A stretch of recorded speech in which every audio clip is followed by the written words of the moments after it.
Төрткүл орта мектебінің 7 сынып оқушысы. Мамандықтар әлемін ашамын байқауына қатыса отырып, сіздерге кітапхана мамандығының қыр-сырларын таныстыратын боламын.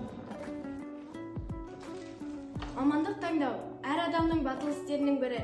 Мамандықты әр адам өз жүрек қалауымен таңдай білуі қажет.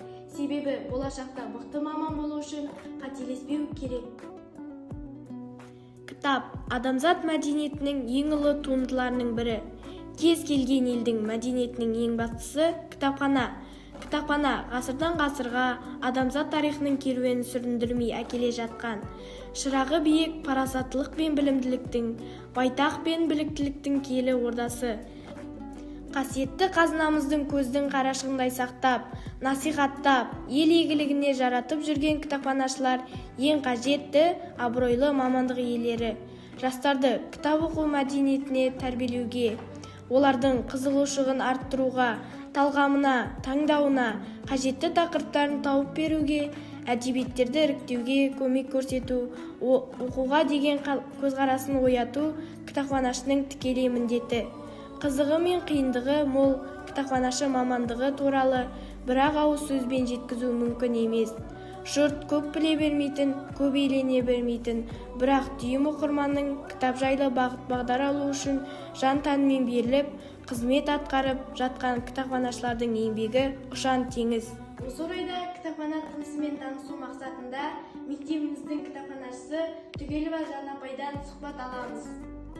Жанна апай, сіз бұл мамандықты не үшін таңдадыңыз? Сұрағыңызға рахмет.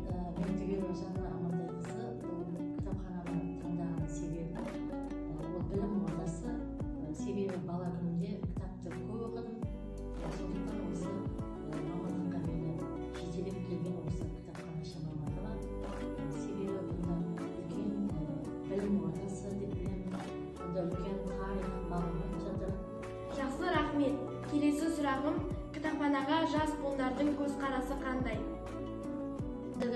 Жастардың кітап оқу мәртебесі жақсы деп білемін. Қазіргі жас ұрпақтың кітапқа деген ықыласы, ынтасы өте зор. Мен кітапхананы ақыл, білім, адамгершілік ордасы деп білемін. Кітапханашылар ешқашан жоғалмауға тиісті, сол асыл қазынаны сақшылар санаймын деп жазушы, қоғам қайраткері Әбіш Кекілбаев айтқандай, біздің кітапханашыларымыз әрдайым оқырманымыз білім алуға, білім шуағымен, көңіл күйімізбен қарсы алып, әлбетте осылай жарқырап жүреді. Мен сізге тарих пен тағылым шалқары кітабын ұсынамын. Кітапханаға қосқан үлесін деп біліңіз. Сұхбатыңызға көп рахмет, оқырмандарыңыз көбейе. Әсепаз болма әрнеге, өнерпаз болсаң арқалан. Сен де бір кірпіш дүниеге, кетігін тапта бар қалан демекші, мамандық таңдаудан қателеспейік достар.